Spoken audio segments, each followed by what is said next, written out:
Good afternoon, everyone. We are going to give our audience a moment to log in, and thank you for joining us.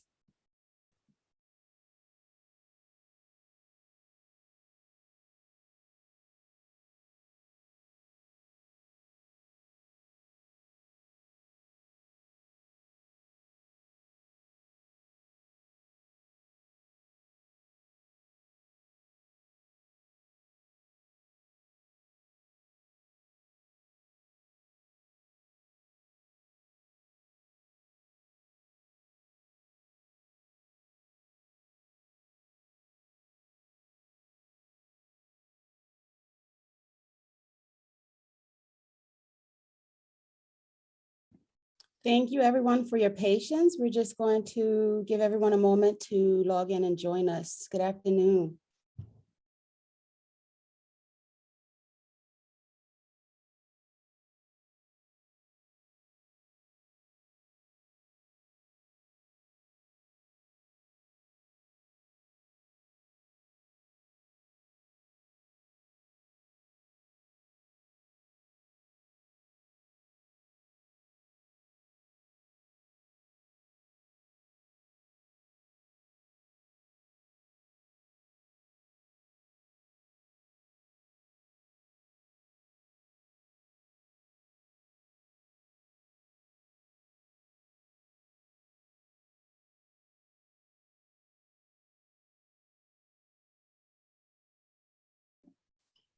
Good afternoon, everyone. We're just going to, again, give our audience just a moment to log in.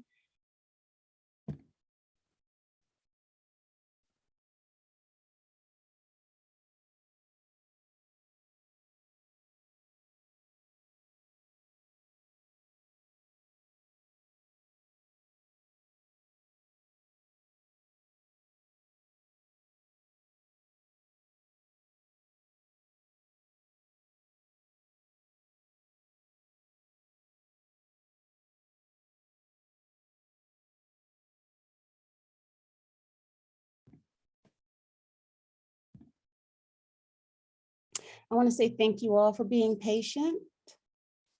And I believe I'd like to get started. So we'll now start. Good afternoon, teachers and learning leaders of the School District of Philadelphia. My name is Elizabeth Williams Wesley, and I'm the Director of Equity and Inclusion at Central High School. Thank you for joining us for this very special panel discussion on culturally responsive education on this day that happens to be the 91st birthday of our powerful and radical ancestor, Toni Morrison, who we shall never forget.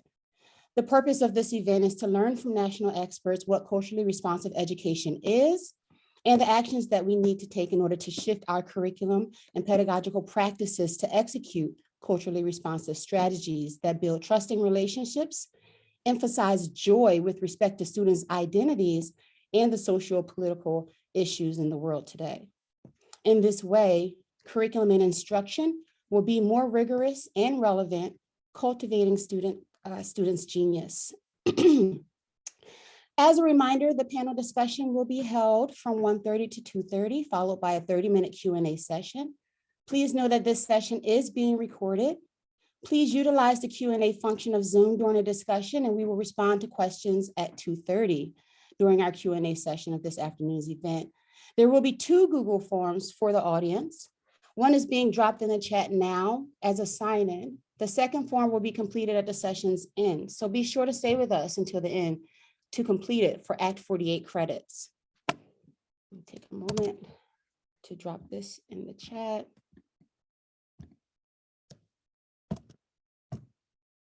Please take a moment to sign in. Before we begin, I'd like to acknowledge and uplift the work of the Office of Academic Supports, the Board of Education, and the Office of Director, Equity and Inclusion at the School District of Philadelphia. Today's panel supports the Culturally and Linguistic Inclusive Foundation, also known as CLIF, created by the Office of Academic Support. The OAS is intentional and committed in the focus on dismantling racist systems and providing equitable learning experiences. To this end, the CLIF was generated for purposeful urgency around promoting equitable, inclusive practices that help all students thrive. Thank you, Dr. Brooks and the Social Studies team. Next, I'd like to acknowledge and uplift the work of the Office of Diversity, Equity, and Inclusion at the School District of Philadelphia, which has provided an equity framework. The equity framework is a comprehensive tool that will be used to support clear system-wide race and equity actions with measurable results. This panel supports the commitments put forth by the Office of DEI. Thank you, Dr. Jubilee and team. Last but not least, this panel supports the vision and mission of our Board of Education, and especially Guardrail 4, which aims to dismantle racist practices and a systemic racism that hinders students' achievements. Thank you to our Board of Education. In addition to acknowledging the work that has been done, I'd like to acknowledge the land that we're on. With gratitude and humility, we recognize Philadelphia as a part of the Lenape-Hokan, the ancestral homelands of the Lenape people, whose presence and resilience in Pennsylvania continues to this day. A long history of the broken treaties, forced migrations, and fraudulent agreements displaced many of the Lenape from this land. We take this opportunity to honor the original owners and caretakers of this land and recognize the histories of land theft, violence, erasure, and oppression that has brought our institution and ourselves here. We strive to act as allies to Lenape people in their vibrant communities today, including the federally recognized nations Delaware Tribe, Delaware Nation, and the Stockbridge-Muncie community. We pay honor and respect to Lenape ancestors, past and present, by committing to build a more inclusive and equitable space for all. At this time, I would like to introduce our panelists. It is my honor to bring these four phenomenal national experts on culturally responsive education to the School District of Philadelphia. It brings me great pleasure to introduce Dr. Kamika Royal. Dr. Royal is a native Philadelphian, alumni of Central High School, associate professor of urban education at Loyola University, and urban education expert. Dr. Royal's work focuses on the intersections of racism, history, politics, and urban school reform. Dr. Royal's debut book, Not Paved for Us, Black Educators and Public School Reform in Philadelphia, is available for pre-order right now and will be released in May from Harvard Education Press. Thank you again, Dr. Royal, for being with us. Next, I am so excited to introduce you all to Dr. Shannon Waite. Dr. Waite is a powerhouse in educational leadership. Dr. Waite joined Howard University in the fall of 2021 as a visiting assistant professor at Howard University's Educational Leadership and Policy Studies Division. Formerly a clinical assistant professor of educational leadership in the Graduate School of Education at Fordham University, Dr. Waite also worked in various positions in the New York City Department of Education. Her research expertise includes topics on diversity recruitment and pipeline programs, culturally responsive school leadership, developing critical consciousness in educational leaderships, and examining hypersegregation and its connection to the school to prison pipeline. Thank you again, Dr. Waite, for joining us today. Our next panelist inspires my own day-to-day classroom practices. It gives me great pleasure to introduce you all to Dr. Stacy Patton. Dr. Patton is an assistant professor teaching digital storytelling and media literacy courses in the Department of Media, Journalism, and Film at Howard University. Dr. Patton's passion, her expertise, and her research is focused on issues of child welfare, race relations, and higher education.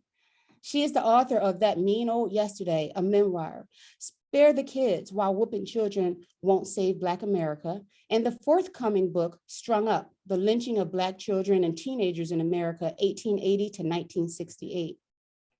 Dr. Patton is a nationally recognized child advocate. She has won numerous journalism awards. Her work has appeared in various publications, and she has made appearances on multiple news media outlets.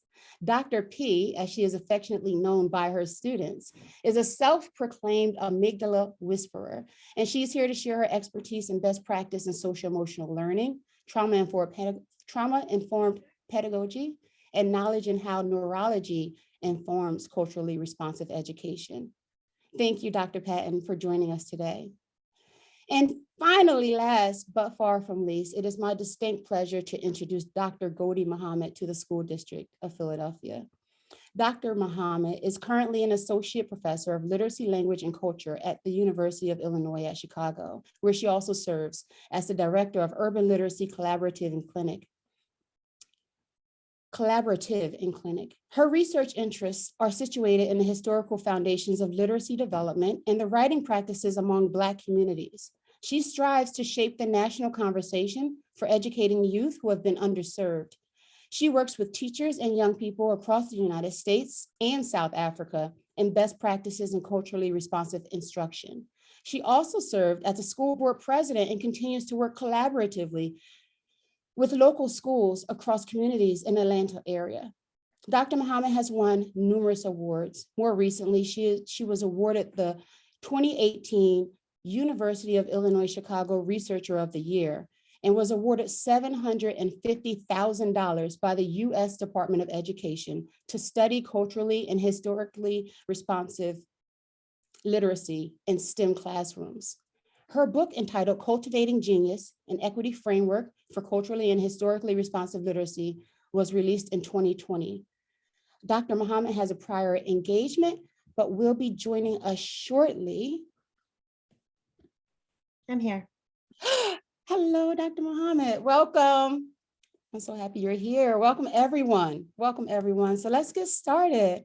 Let's get started with the first question for the panel. And the first question is to tell us about how your academic work and experience in educational spaces builds upon and develops the pedagogy of culturally responsive education. And then based on this, how would you define culturally responsive education? Anyone take it away.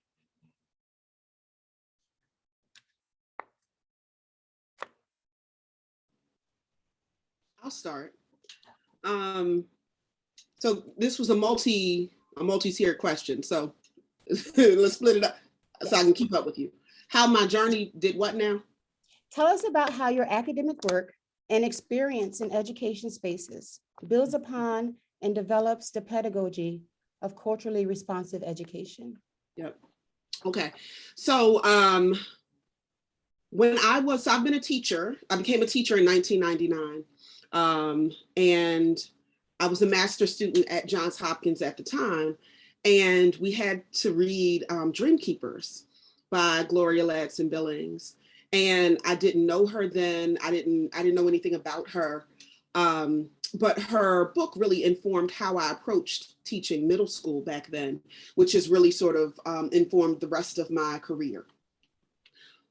My second year of teaching, I think that was the first time I surveyed my students about what they wanted to learn, what topics they were specifically interested in. And so we're talking about back in 2001, we were dealing with Amadou Diallo, wasn't too far in the past at that time. Abner Louima had been terrorized by the police in New York.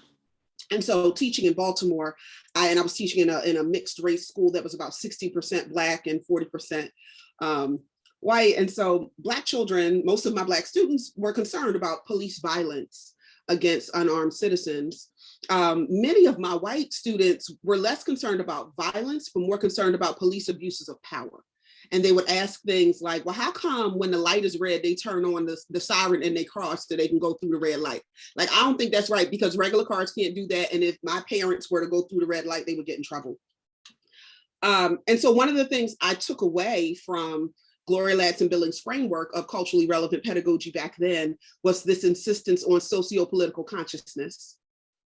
So whenever I'm teaching about or even thinking about my own work around cultural relevance, I'm thinking about her three tenets, which are academic excellence, cultural competence, and socio-political awareness.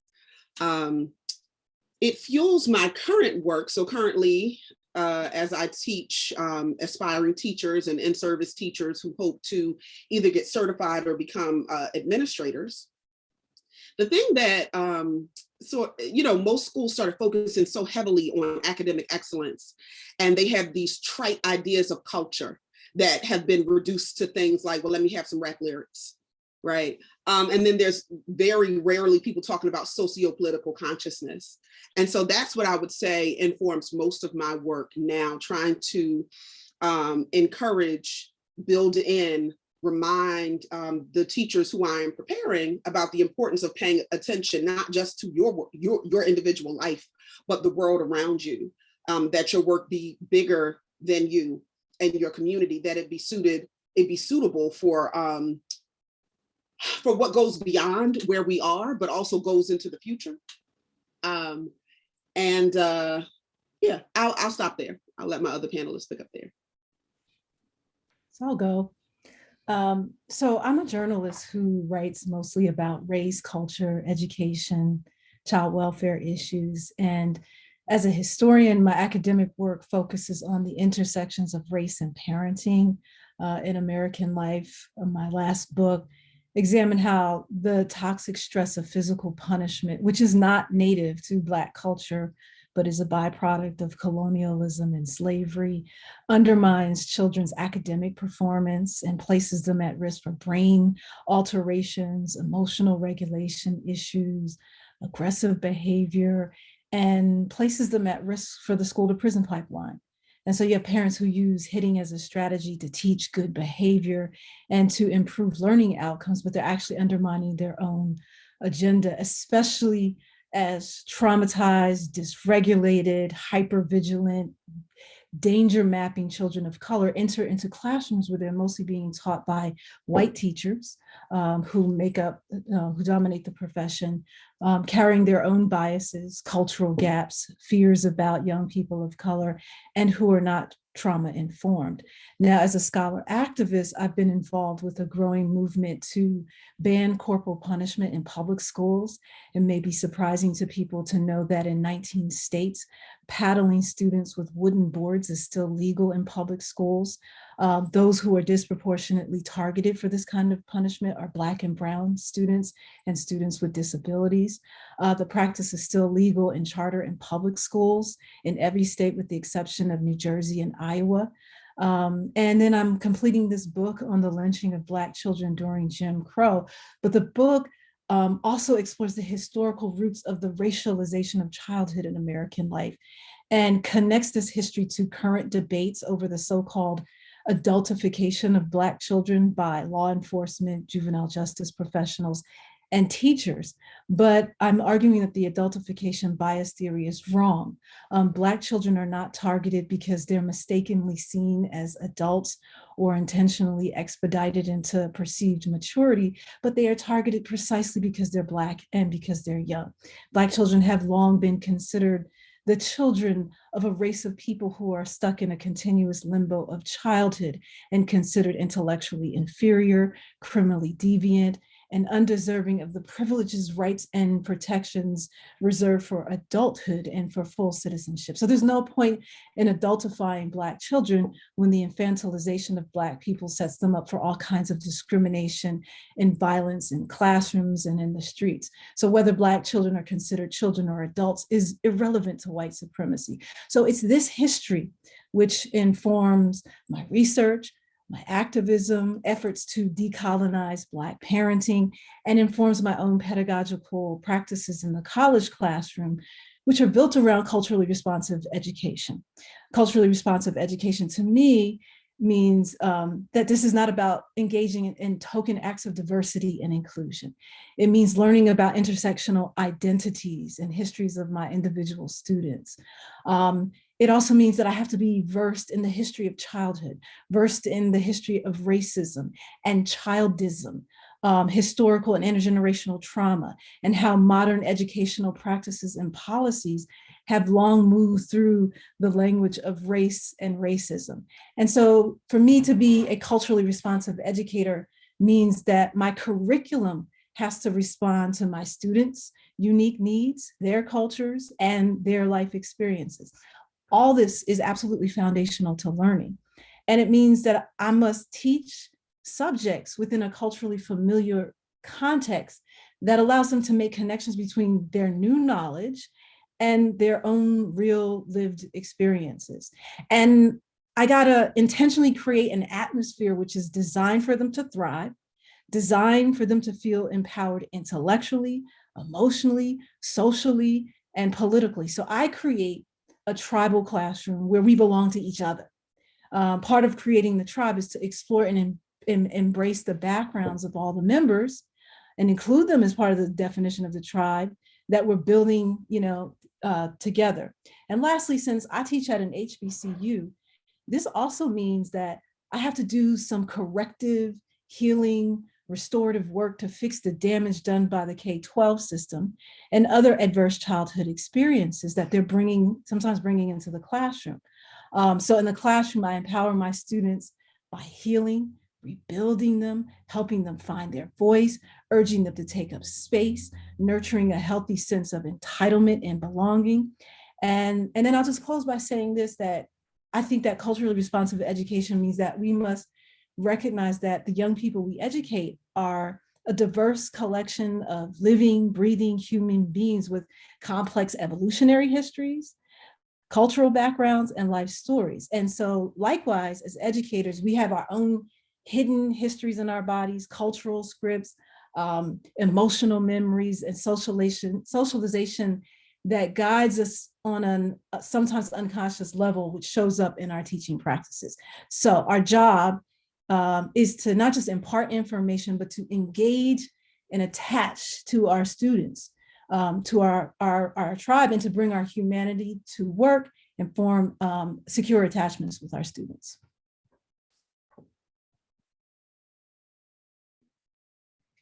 Thank you, Dr. So I can pick up there. First, I want to say thank you for, organizing such a beautiful panel around such meaningful topics and work. I love all my sisters on the panel. I love this work that we do. Sometimes it's heavy. Sometimes it's met with threats of violence and resistance. But, I'm glad that we are in community with each other. I want to build upon what's been said about CRE.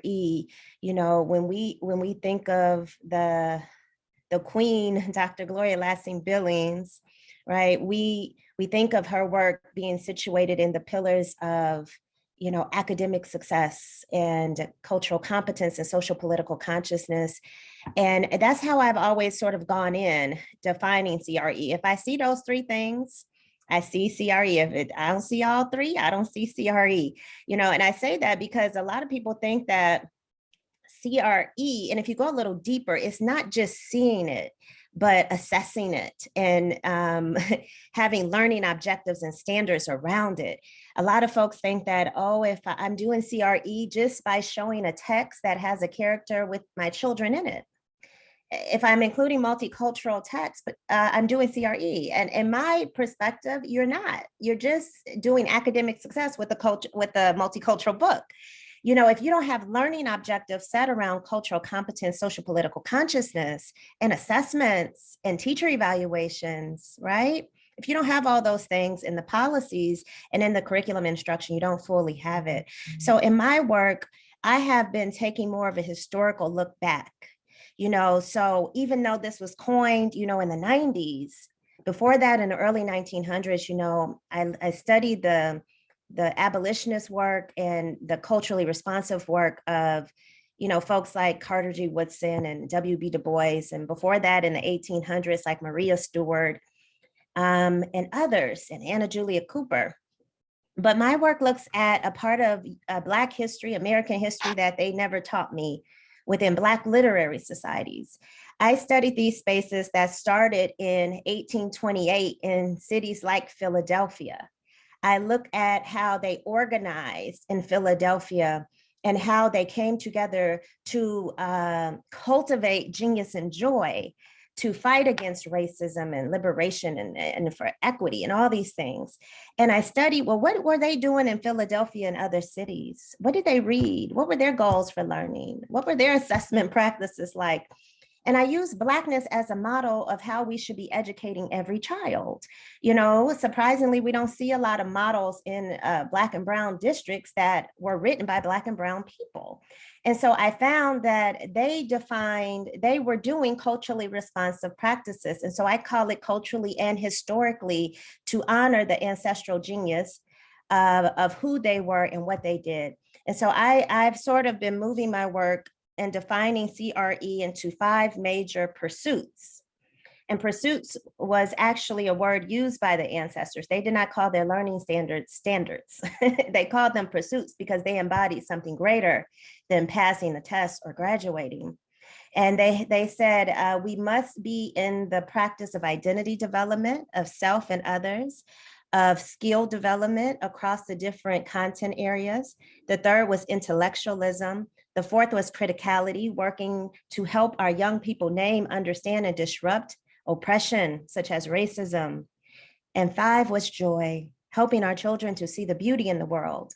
Now, what we're doing in schools today is just academic success, just skills and intellect. And maybe we're doing intellect, maybe we're not. And they carry so much greater of excellence and rigor, right? And so that's the work that I've been doing moving forward. How do we take these 5 pursuits and look at it in terms of policy, practice, curriculum, assessment? And when, I've been doing these 5 pursuits for 13 years now, and even with research studies, we have seen a different teacher and a different child, and it has been more excellent. Thank you, Dr. Mohamed. Dr. Waite. Well, I don't know that I need to go now because I feel like my sister's done said everything. With regard to my work, so Doctors Royal and Mohamed work in the classroom with they work with people who are in the classroom, preparing them. And Dr. Patton works with undergraduates, repairing them, right, from the trauma of pre-K through 12 education. And when students come to me at the graduate level, they are either in pursuit of a position in administration, or they are current administrators. And the work that I do with them focuses heavily on helping them understand that in order to execute academic excellence, they have to first begin by interrogating their intrapersonal racism, biases, and they have to do that in order to be effective administrators and help teachers properly support students to be able to get to that AYP, student achievement, et cetera, that districts place such a heavy emphasis on. And the only way they can do that is really by first examining and reflecting upon their ontological perspectives in life, right? And understand that their epistemological, your personal epistemologies directly impact and influence your professional praxis. So if you grew up in homes where it was cool to make jokes about darkies, or you grew up in homes that ran Archie Bunker, right? You grew up in homes that that use racial epithets to refer to Latinx folks, Italians, Irish folk, Jewish folk. You grew up in homes where it was cool to talk about lynchings as a joke and jest, then for you to think that none of that has made an impression upon how you see the Black and brown students sitting in your classrooms is disingenuous at best. And so I focus on culturally responsive school leaders, and my work is, I think everybody who studies criticality has been connected to the Queen, right? Like, I don't know how you would do that work if you aren't talking about Lassen, Billings, and Tate, if you're not talking about Bell, if you're not talking about Crenshaw, like if you're not, reading that work, Hooks, if you're not making any of those references, then I'm not sure that you're actually doing criticality or culturally responsive education, because I'm not sure how responsive or cultural your study of the literature is. And my biggest point that I will leave you with, because I'm monitoring the time, I don't know if it's the biggest point. It's one that I hope folks receive in the spirit in which it is being said, which is to be helpful, because that's why we're here, right? For individuals who really struggle with the idea, because I went on your website, the Philadelphia School District, and you guys have a great website. And I took a look at a couple of things in particular, and specific to the office that is hosting this. You all have made some very bold commitments, and I applaud that. I just really want to see though, right? I would love to see your budget, right? Because what we do know is we fund what we care about. So this panel is great. All these sisters is dope. I'm taking notes, right? In order though to make sure that you back up these commitments that we've made, and that there's like a good 5 to 7 of them, and Goldie, they got disrupting. Kamika, they in there talking about they dismantling, what they gonna do, and I just want to see how you're gonna do it. And I want to see what that's gonna look like in schools. And if you are not actively working with the people who are leading schools, the people who are working with the people leading schools, the people working with the people who work with people who lead schools, and you are not interrogating your own interpersonal biases, impact of white supremacy, then it's problematic. I think Dr. Patton said it best when she talked about how she has a lot of repairing to do. The biggest shock that some of my students who look like me find is that they too can be influenced and impacted by, yeah, you know where I'm going already, having drank so much of the Kool-Aid that is sold through pre-K through 12 education. And it smacks them in the face when they come to me and they realize that they can get some of this smoke too, because they are also upholding white supremacist tenets, and they're weaponizing those tenets against children of color, and they're harming children, not supporting them. So that's my contribution. I want to say something before Liz asks the next question. Dr. Patton, I want to thank you for the repair you're doing with HBCU students, because I was an HBCU student at North Carolina Central University, coming out of Central High School that's hosting this. And there was definitely some repair that was needed, and repair I got. And folks at HBCUs loved me so much that they showed up in Philadelphia 15 years after I graduated undergrad to see me defend my dissertation. And so I don't know that many people, if they haven't been through an HBCU experience, if they will ever know the impact HBCU professors make on their students, to not only teach them, but to rebuild them. So I just wanted to give you a shout out for that. I also wanted to tell people that Gloria Ladson-Billings, who we've been talking about, is a product of the School District of Philadelphia. She is a January 1965 graduate of Overbrook High School. She is my favorite scholar out of West Philly, and she wrote the foreword for my book. That's it. Thank you so much. Thank you all for all your wisdom and your words. And I do want to go on to the next question. And so the next question is, how would you like to see CRE, particularly the approaches that you've described, implemented in classrooms across the city of Philadelphia? I'll jump in. Go ahead, sis. Okay, I'll jump in first to say that I think the first step is for all educators to be trained in trauma-informed pedagogy. And so I do a lot of this training with K-12 teachers and even college professors. And so I teach how to practice brain-based education. So we explore things like evolution, attachment theory, social and developmental psychology, social neuroscience, and how we implement all of that in our day-to-day pedagogical practices. So for example, when my students enter the classroom on day one, I see their faces. Yes, I recognize their diversity, but I also literally try to picture their brains, their HPA axis system, their vagus nerves, neural pathways, the hormones coursing through their bloodstream. And I'm keenly aware that their interactions with me, the tone that I said, and the classroom climate that we create together can impact their bodies and their learning outcomes in either positive or negative ways. So students' ability to learn is regulated by how they're treated in the world, at home, in the streets, in the classroom.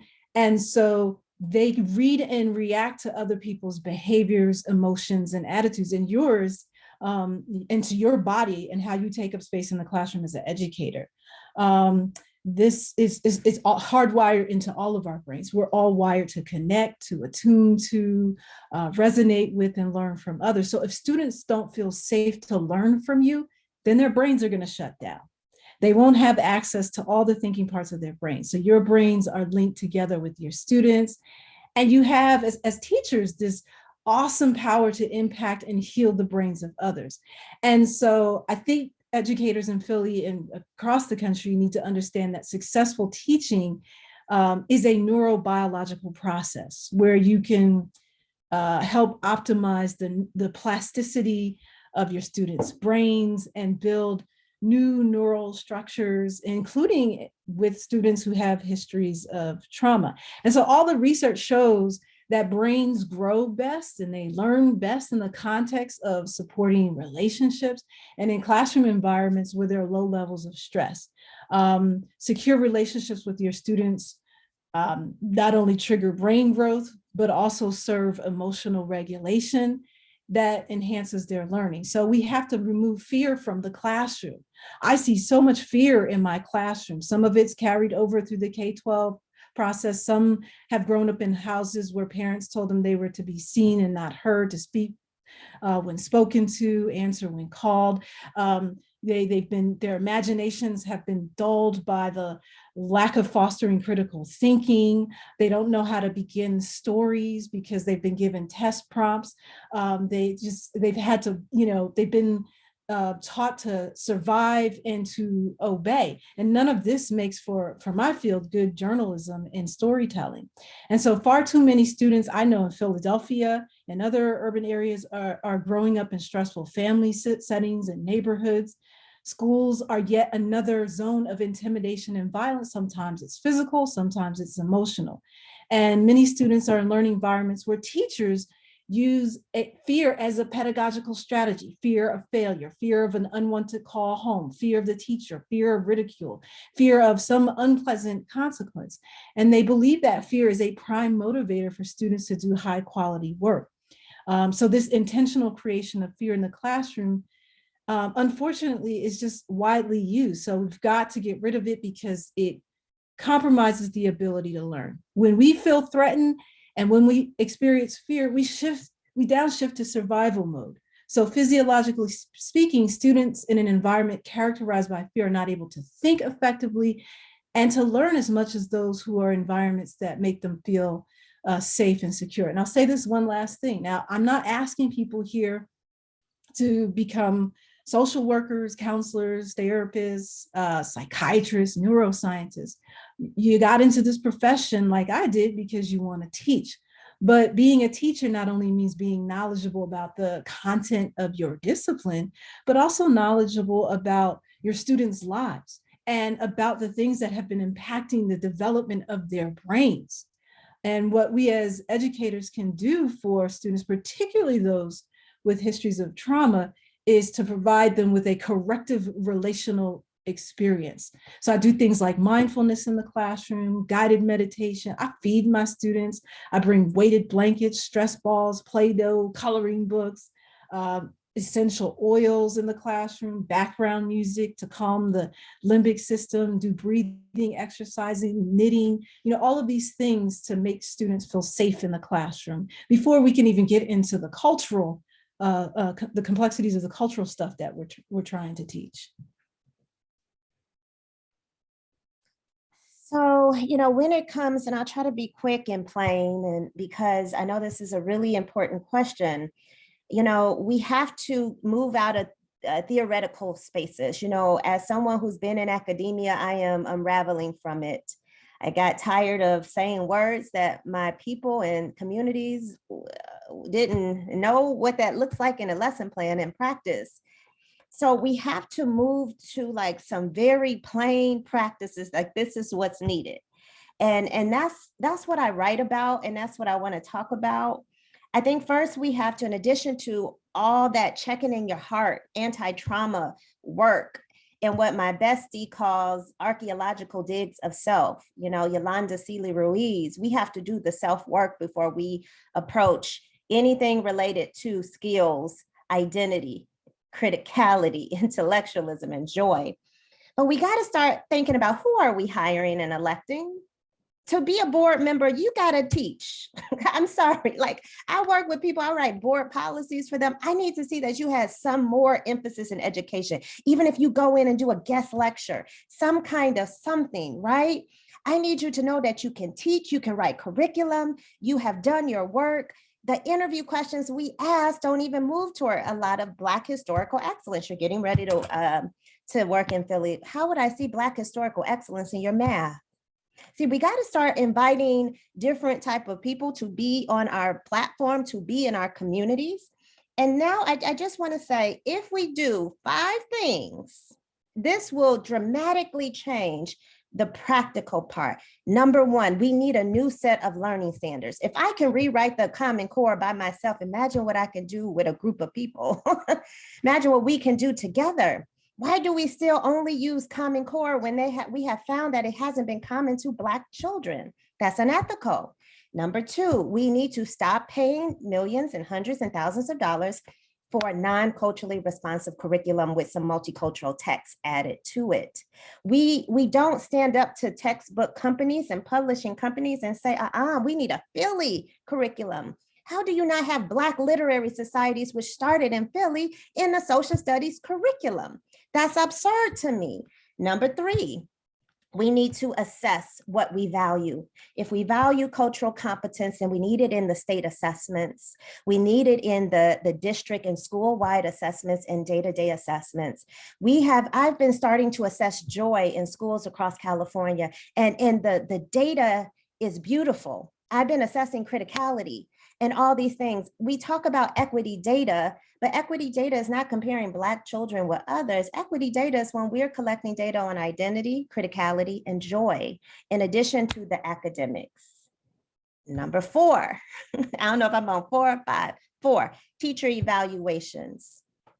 New York, Chicago uses Charlotte Danielson, who has told us out loud that she has never designed this to be a tool for equity, culturally responsive.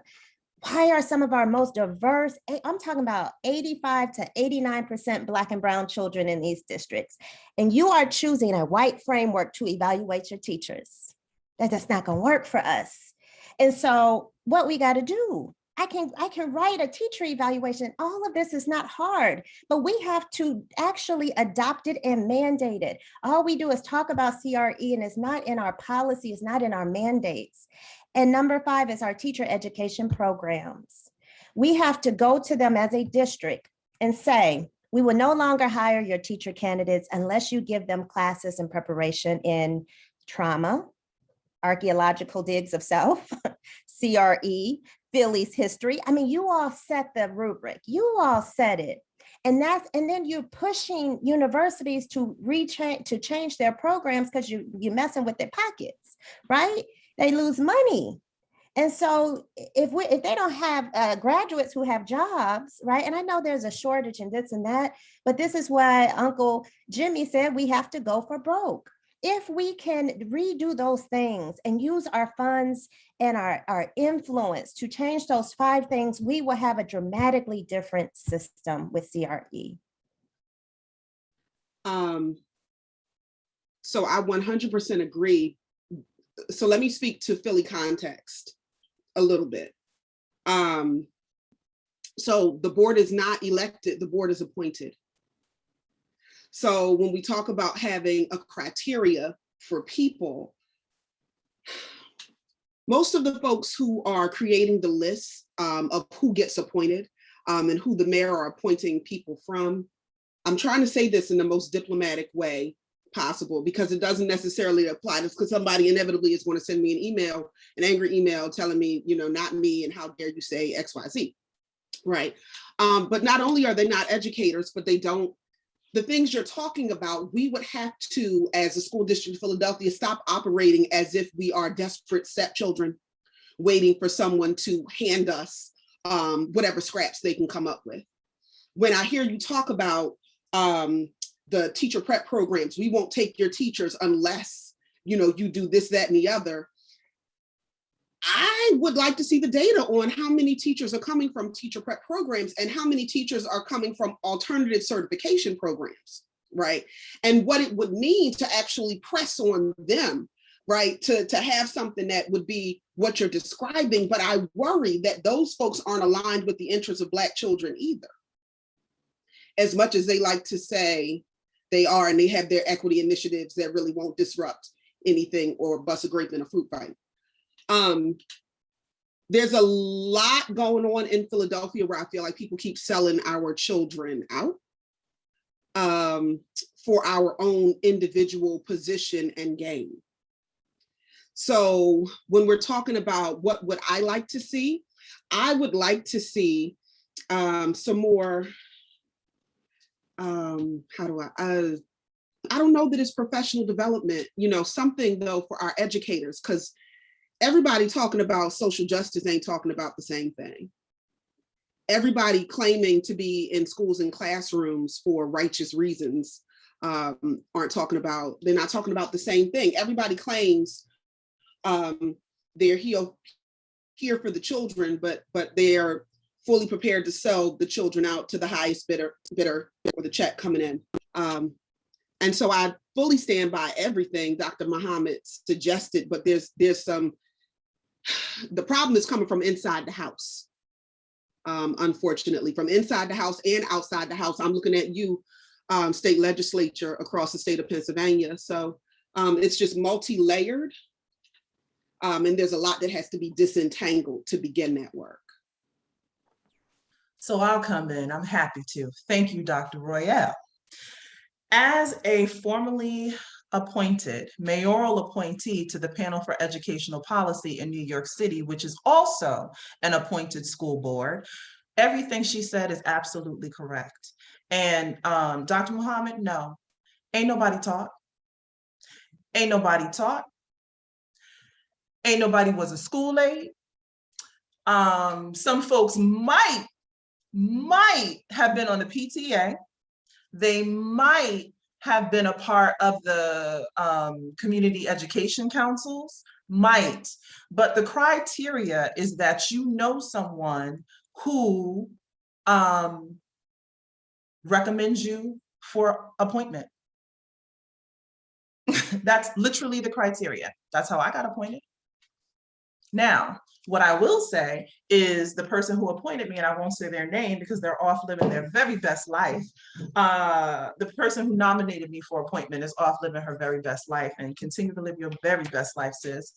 I would imagine that her road got a lot rockier when I came on the panel in 2018, because unlike any of my other colleagues, you could not pee on my leg and tell me it was raining. You could not bring people in front of me and talk about how much time it took to do X, Y, and Z and why this wasn't possible, because I was in the classroom.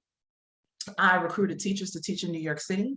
I was a human resource director, which is where I really learned how the sausage gets made. And so you couldn't tell me what the contract said because I had read the contract, because I had to advocate on behalf of my principals with the contract. And so I will say that what it's going to take, if I may, humbly, it's going to take more grassroots efforts, and it's going to take more people actually giving teeth to the people who live in the community.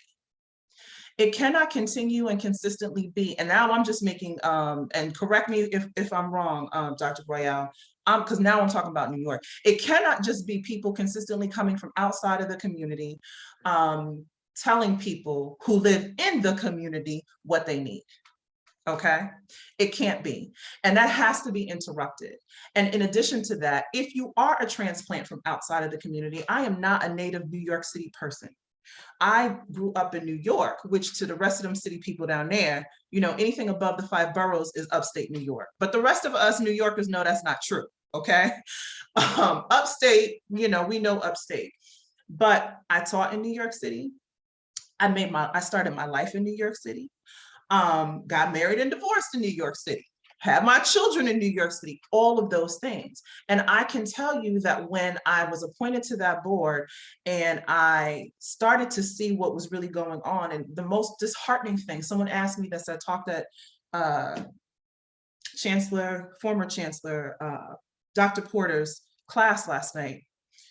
someone asked me, what was your biggest reflection from your time on the panel? And I said, when I realized that the system was constructed to fail children, and that even when I was in this position of power, there was very little I could actually do outside of resist, right, to change that. And so that takes me to, Goldie, you said, why do we use the Common Core when we've seen that it's not responsive to Black children? Because it's intentional, because this country is anti-Black in education specifically, because we have been conditioned to believe in a system of meritocracy that does not exist, because it continues to be perpetuated in academia and in pre-K through 12 education. And then students are conditioned to believe that if you don't meet these whitewashed dominant, standards, that you somehow are less than. And that's the work that Dr. Patton's talk about, she got to correct. That's the work that Dr. Royal is talking about. Her alma mater repaired her from coming. And as someone, and now I'm getting a little too passionate, so I hope when the clip goes out, I'm not the angry Black woman on it. But if I am, y'all who are here, you really know what the deal is. The reality of the situation is, as someone who's gone through predominantly white institutions my entire life, was tokenized at one that I worked at, okay, in academia before I had the benefit of coming, right? This is harmful. And for those of you who don't understand, because to Dr. Patton's point, education is predominantly female and it is predominantly white. I just want to be clear, when we talk about white supremacy, ain't nobody talking about white people, right? We're talking about systems and structures. And in sometimes we are talking about individuals, but to be clear, largely when we're talking about racism, racism is not these individual acts. It's not this one bad person, right? It's a collection of people, right, that support and sustain systems to oppress historically excluded, not marginalized. Y'all pushed us to the margins. You excluded us and continue to attempt to erase us. That's why Dr. Mohamed is out here, got to remind you about Black literacy groups. I happened to hear Dr.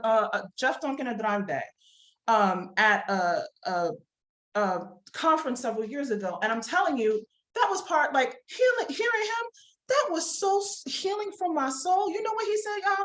He was like, what do you mean grit? This is at the Relay conference, and mainly the president or CEO of Relay at that time, because they do that in combination with Angela Duckworth, right? And so she was in the front row, and he was like, what you mean grit? You telling me that my kids in LA, they don't have grit when they walk across gang infect? Like, what are you talking about grit? What do you mean Black kids can't do science? Do you understand that chemistry comes from Kemet? Do you understand that the first university was in Timbuktu? He was like, what you mean Latinx kids can't do math? Do you understand that Mayans invented the concept of cero? But no, we don't understand that, because this country is anti-Black, has excluded us from history.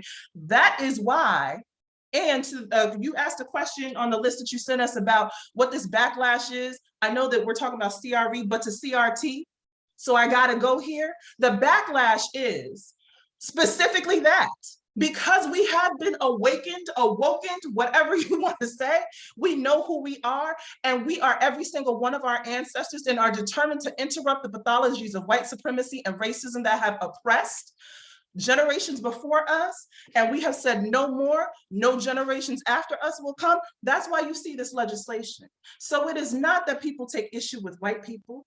It is not that there is some sort of, we're trying to, do oppression Olympics and be more superior. That is not what this is. It's simply, we want our damn humanity, and we're gonna take it. We're not asking for it no more, okay? And I'm gonna stop there.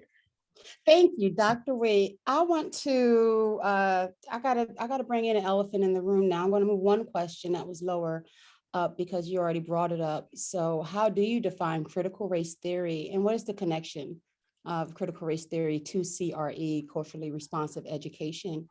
And then if you want to share your thoughts about the current legislation against it, you can do that as well. So I'm here like, let me in, coach. So the vast majority of people who are railing against critical race theory don't even know what it is. It's a framework that was developed by legal scholars such as the great, rest his soul, Derek Bell, Kimberly Crenshaw, and others. They use this framework in law schools to show how most institutions in American society and the law itself, right? The law itself have been shaped by systemic racism.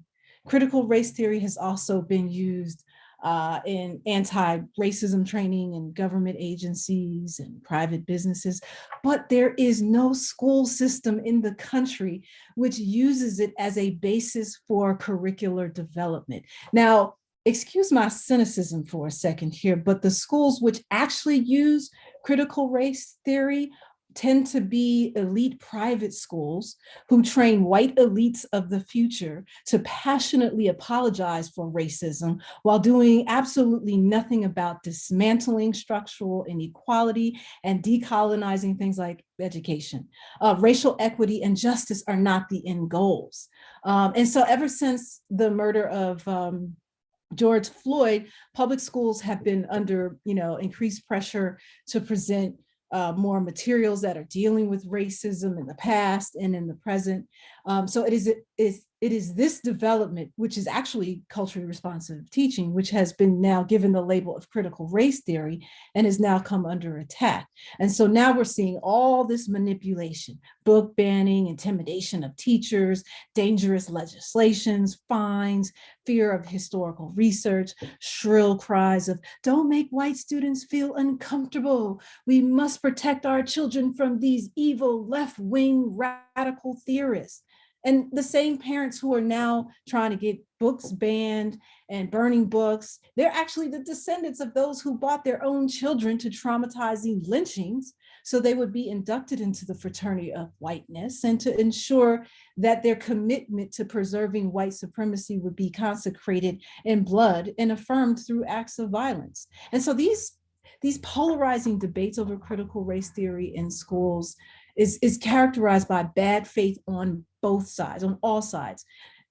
Despite all this hand wringing over the alleged harm that critical race theory can do to students, conservatives and liberals do not care about the mental well-being of white children. White supremacy does not respect anybody's children, including white children.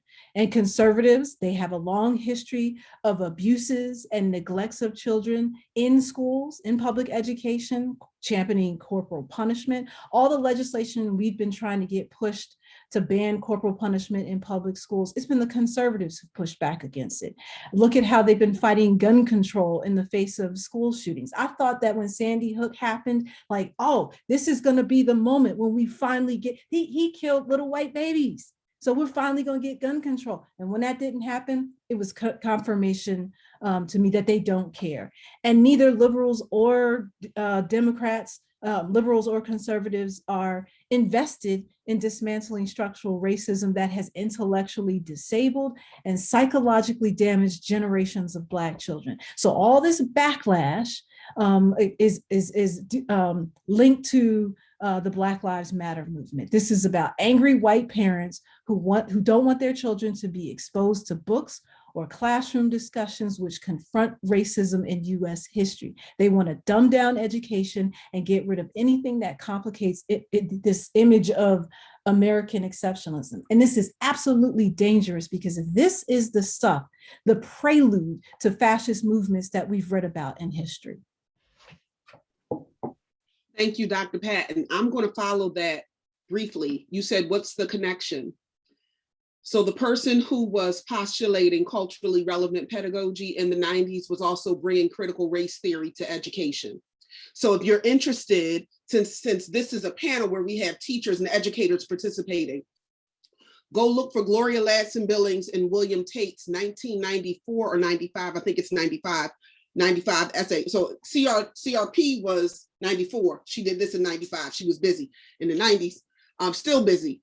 Go look for their article, their foundational article, bringing Derek Bell into education toward a critical race theory of education. And in that time, in that almost 27 years, it's been built upon by a lot of different scholars, including some of us here. I just dropped it in the chat for him, sis, 200%. I think that she made the connection there. If you look across the 50 states, when you start to see, whenever there are different iterations of standards, and ironically, I've been writing a bit now on standards, and I have a book chapter coming out in a book that Finn English put together called National Standards and the Structured Silence of White Supremacy. Because we're talking about standards. And when you look back and you study the orientation of standards, you must remember that education, who it was for originally, right? Public education did not become a thing, right? So to Dr. Patton's point about elite independent schools, everyone loves to talk about Horace Mann. Education is the great equalizer. For whom? He was not talking about everybody, y'all. He was talking about for white children. You know why? Because white wealthy planters paid people to come tutor their children at their homes. Public education started to equalize or develop a baseline citizenry because, to Dr. Patton's point, the founders didn't care about all white people. They wasn't talking about all white people. They were talking about people like themselves. So it wasn't until there was a common school developed that even poor white children were able to get some sort of baseline education. And the standards were developed for them. Don't believe me? Check the date stamps on it. Okay? When we're taught, when they decided to develop standards, enslaved Africans, it was illegal for enslaved Africans to learn to read. We couldn't go to school. And so as we continue to go through iterations of standards that are supposed to improve education, part of the reason why it gets at Dr. Mohamed's question, why don't these standards ever address or speak to Black kids? I'm gonna go in and throw in brown too. Because they weren't made for us. School was not made for us. We were not designed. We were not intended to be educated. I retract the design. I meant the system wasn't designed for us. We were clearly designed for education because we created everything. The algebraic system, alphabet, everything, right?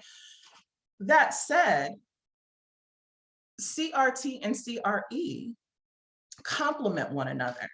And they can continue to complement one another when people are talking honestly about what CRT is. It is a prism. It's an analytical tool. It is a lens. It is a perspective, okay? That can, in fact, in education, with Dr. Royal talks about Doctors Latson, Billings, and Tate bringing CRT from the legal field into education, just like they use it in the law to examine inequities in the law. What we use it for here is to examine inequities in the schooling experiences, right? And we have found that it is based off of race. So why do we keep talking about race? Because y'all keep making it about race, because it's always been about race, right? And so until we begin to go back and redress, not continue to triage, we keep putting Band-Aids on gaping wounds. And at this point, the system is hemorrhaging. So until we make those changes, there's going to be continuous and persistent iterations of reform because we don't want to go back and redress the actual issue, which is white supremacy. Thank you. Yes, sis. Oh, you want to go to the next one? Okay. I don't think people, unless you're in it, I don't think people understand how racism pervades. Listen, I've had a down week because of racism in real estate and trying to have a house for my mom. I remember trying to get a house for myself, and they asked me for my superintendent's email to confirm that I worked for a school district 10 years before. I said, I don't know where she at. The racism is so real. It pervades every part of society. And if you're a Black woman, if you're a queer woman, if you're a Muslim, if you have other intersectional identities on top of it, man, we are tired. I'm tired this week of fighting. You know, I feel like this is an intellectual feast, what's happening. And that's what they call literary society member meetings. They call them intellectual feasts. You know, theory is something that has been studied over years that explains phenomenon. You want to know why a child is happy or engaged in that curriculum? A theory will help with that. Do you want to know why a student is not responding to the curriculum? A theory will help with that. And, you know, when I saw the rhetoric around critical race theory, I thought to myself, why didn't they ban feminism? If critical race theory, I mean, it's so complex, right? So I don't want to minimize the definition, but if it basically helps to explain why people in society are mistreated, marginalized, oppressed, hurt, violently, whatever, because of their race, and if feminism does that because of your gender, because you identify as a woman, why didn't they ban cognitive theory, social cultural theory? I went through all my theories. Why didn't they ban critical theory? Critical theory says now, this helps to explain why people are mistreated, marginalized, oppressed, violently treated because of their ability, their age, their income. Now you got more categories. No, they wanted to focus on one group of people, Black folks, who experience racism, you can argue, in this country to the detriment. Now, you know, I go back in history. My mother's a historian, and history explains everything for me. And when I found this book years ago called The Measuring Rod of Textbook Selection, authored by Mildred Lewis Rutherford, one of the daughters of the Confederacy. She says, if the curriculum, she says, this is the guidebook for curriculum selection and textbook selection for US public schools, universities, and libraries.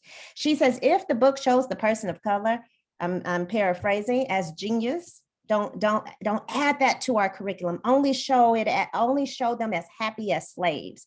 Slavery was a good thing, she says. She says they were happy. She says, now I quote, reject a book, a textbook, a curriculum that shows the slaveholder of the South as cruel and unjust. They were loving and kind. See, they were basically, and they started with two groups of people. They started with women and girls. They wanted to indoctrinate because they said, you know, that's how we change the whole nation. And so this is just a reiteration of the measuring rod of textbook selection, because they don't see, back then they said, you're not going to make my child feel bad for their father and grandfather. And today what's happening, you're not going to make my child feel bad for me, for their father, for their grandfather, for their mother. You won't make them look bad. So we never said, let's create a policy of how you are inflicting harm to that Black child for teaching Thomas Jefferson and all these people who hurt Black people. Nobody said, let's do a policy, right? Nobody thought about their harm. And first of all, no teacher I've met makes a child feel bad for something they didn't do. And if a child inflicted harm to their classmates, they should feel bad. That's a good social emotional trait. You do something harmful, you feel bad for it.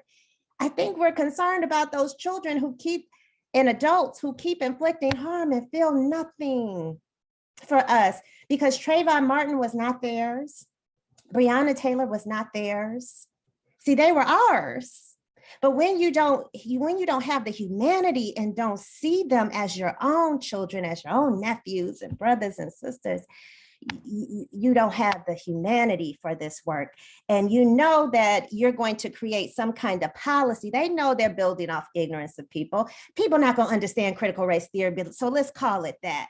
And we know that we can tap into a power of ignorance and make them all indoctrinated like we did in the past. So this has been planned. And this is why we have to be critical thinkers and conscious thinkers and keep doing this work forward. So that's what I'll add, in addition to what the sisters has added already. Thank you so much. I'll move on to the next question. So originally, I just want to let you all know, I had planned a break, a 5-minute break, and between our session and our Q&A, but we are hot. We are hot and we're recording and we're going to continue. We have 20 minutes left, and so that might be enough time for one more question. And so I'll ask this question. Many people assume that CRE is only relevant to English and history. How does CRE also apply to STEM courses? Well, I do a lot. I write curriculum every week. I love curriculum. That's the only, art talent I got. Maybe dancing a little bit. But so most of my culturally and historically responsive lesson plans are with STEM. You could take anything. If you are a scholar of your discipline, you should walk outside of mathematics and see mathematics and see science. So the teachers I work with, we are developing all sorts of topics, right? So I'll give you a couple of examples. We should not just see ELA and social studies as humanities. It's a shift that I'm trying to push in my own work. Mathematics is humanities. Science is humanities. PE is humanities. Everything we teach should be helping to improve and advance the human condition, okay? So when you think about the 5 pursuits I mentioned earlier, you can take anything, right? I took Algebra 2 and we looked at calculating equations for reparations for Jewish, Japanese, and Black people with students.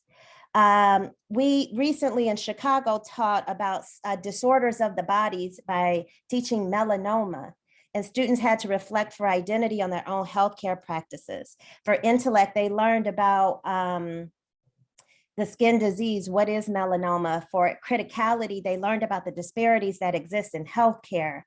For joy, they learned about the beauty in their skin. That's a biology science class. And another quick example in teaching students how to calculate and find a percentage of a number, we did it in the context of video games. And identity, students learned about the identities and the representations of gamers in the gaming industry.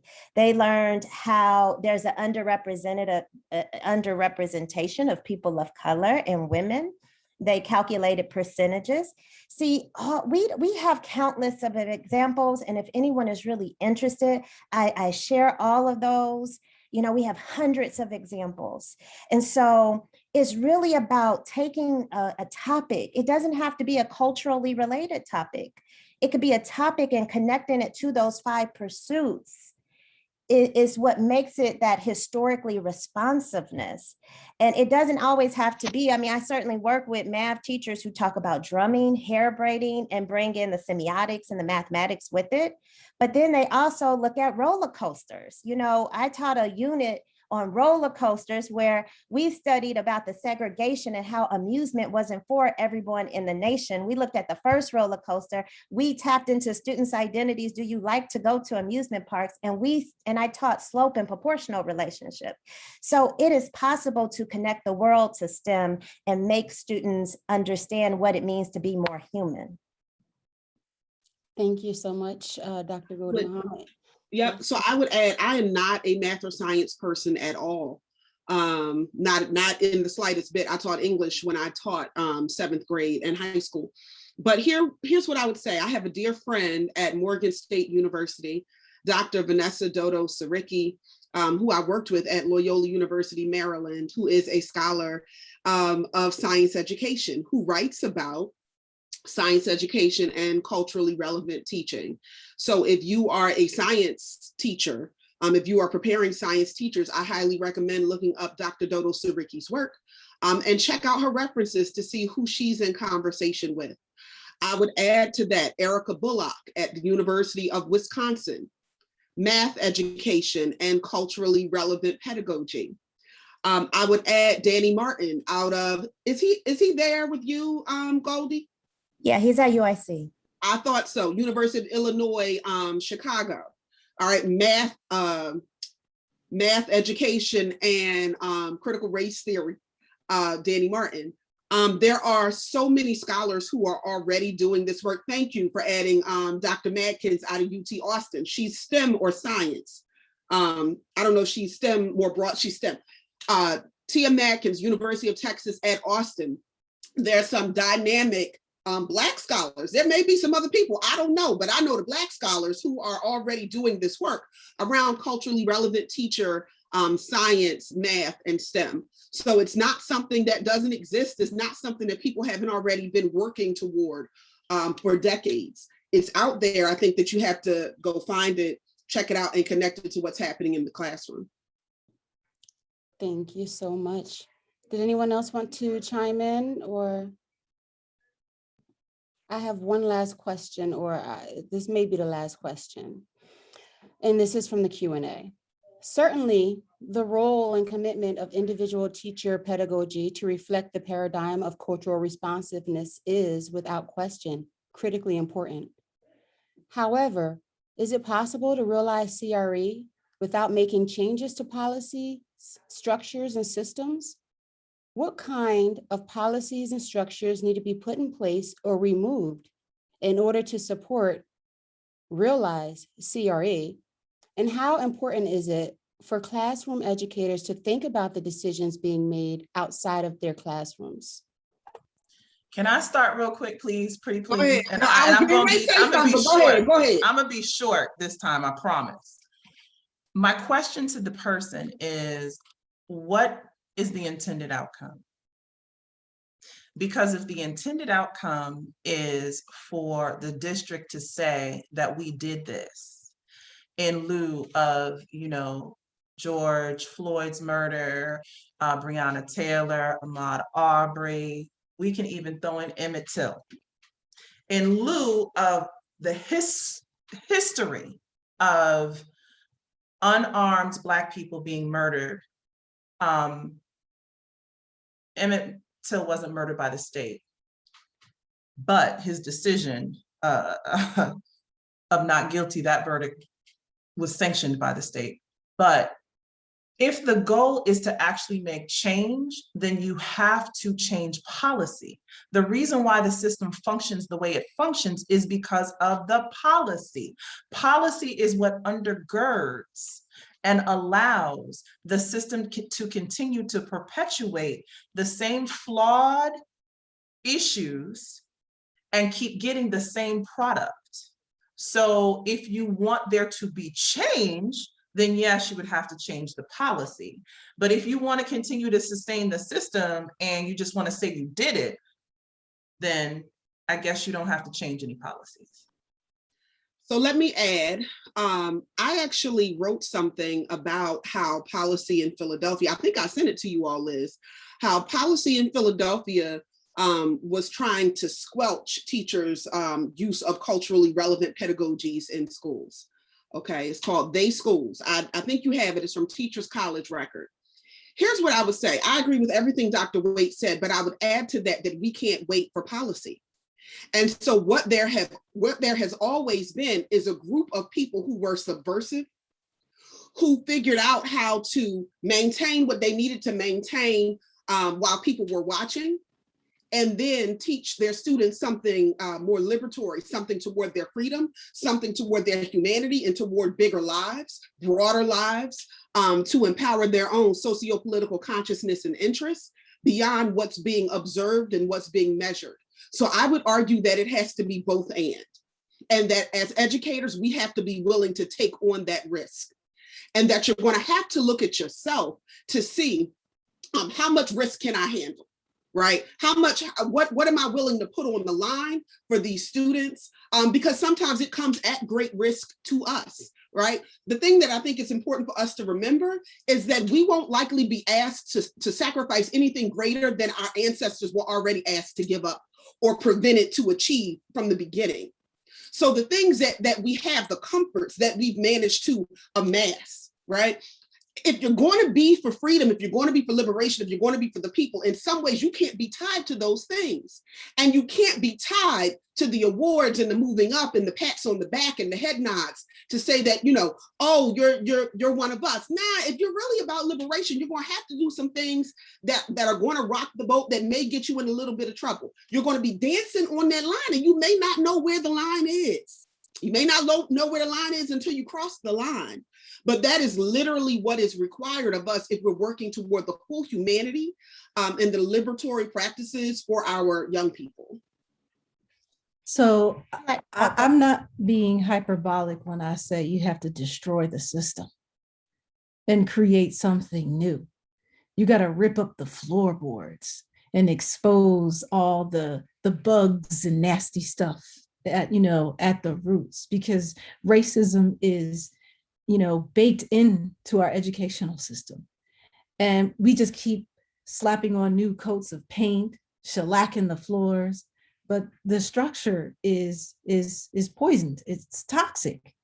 And when I hear that question, I think about, one of the biggest pitfalls of doing diversity, equity, and inclusion work. A lot of people embrace this idea that you can just change people's minds. But the most effective strategies focus on changing processes, changing policies, throwing things out, getting rid of people, moving people out of the way. It's not about changing minds. So, you hear a lot about implicit bias, non-conscious prejudices and stereotypes that are, spontaneously and automatically activated that might inadvertently affect how people see and treat people of color. The hope is that, if we do all these DEI trainings, that, people can learn to recognize and correct this damaging form of bias, which causes people to perpetuate bad systems and outcomes, sometimes unintentionally. Understanding implicit bias is a good thing, but it's too incomplete because it does not address racial justice or racial equity. These terms are, these are the terms that people use kind of interchangeably, but they conflate them and don't understand the meaning of it. So what I'm saying here is that, awareness of bias, right? Knowing that something is wrong doesn't necessarily change the outcome, because that's not how people's brains work. Awareness alone doesn't prevent bias. Targeting unconscious bias through things like trainings is often ineffective because it relies too heavily on individual people's capacity to override their unconscious instincts and behaviors. And we overestimate our ability to change our own minds. And so for there to be lasting structural change that removes racial inequity and all that rot, and focuses on justice, educational systems need to invest in changing processes and systems, not individual awareness and behaviors. So I believe if you're following the right processes, if you dig up the rot, tear up the floorboards, you throw things out, you'll reduce bias and increase diversity, whether you're aware of it or not.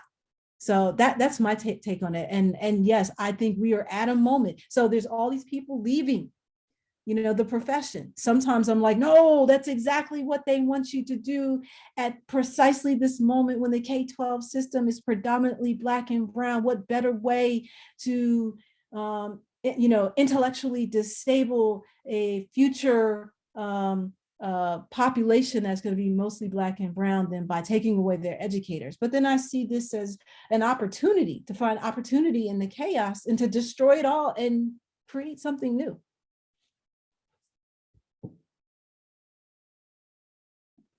Absolutely. Dr. Mohamed, did you want to chime in? No, I'm good, sis. I think what was said was beautiful. It absolutely was. Folks are calling for a part 2. I'll be in contact with you all. I do want to say thank you all so much for joining us. We have 5 minutes remaining, and I can ask another question. We won't have time to answer it, but I will. I'm going to ask it anyway. When a district or school commits to DEI or anti-racist work, what are the pitfalls, particularly in terms of the timeline and vision or resources committed. And I know, Dr. Waite, you spoke to this earlier, but if anyone else wanted to chime in on the commitments to equity by a school. I'm a little skeptical, but I'm gonna go ahead and say it because y'all can't do anything. So the district's first chief of equity is my dear friend, Dr. Sabria Jubilee. We shared an office at Temple University when we were doctoral students. That's my homegirl. She came down to my house to help me rally so I could finish writing my book, just to give some context. When Sabria told me, Dr. Jubilee told me she was taking this job, one, I told her to stack her money. And two, I told her to shake the table, but also to know that she probably won't be in that position long. Okay. And that's not me wishing her any ill will. That's me wanting my friend to be prepared.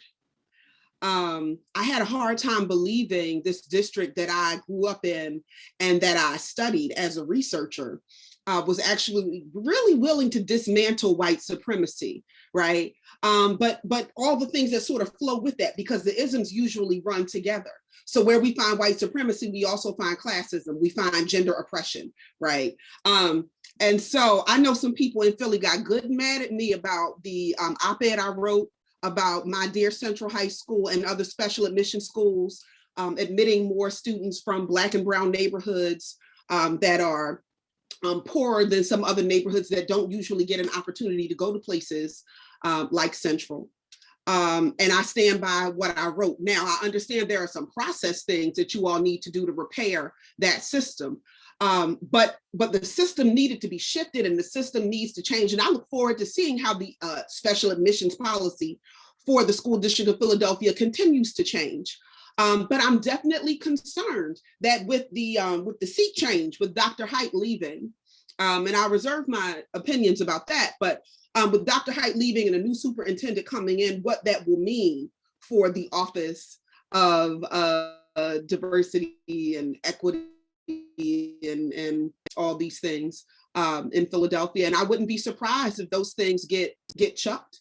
I wouldn't be surprised if the school board doesn't hold the new superintendent to those things. And even more so, if they do try to hold the new superintendent to those things, I wouldn't be surprised if the changes are mere window dressings and not things that actually make a difference for the most vulnerable Black and brown citizens of Philadelphia.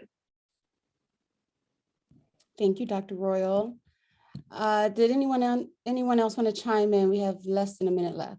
I'll just say very quickly that, Go ahead. I'm sorry, that you need money and you need to see how power flows in your system. Who has the power to affect change? Because I'm talking to a lot of DEI people and diversity hires, and they're in there, they're getting paid to do their work, but there's all these roadblocks in the way of them being able to effectively create system change. Thank you. Dr. Mohamed? Oh, I want to be mindful of time. So, I'm good.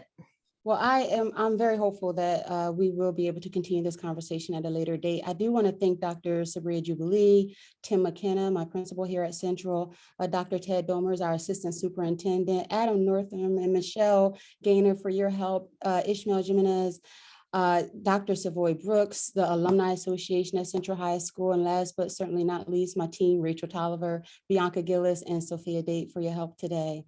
Please do remember to sign out using the sign out form that was dropped in a chat to get your Act 48 credits. And again, thank you so much, Dr. Patton.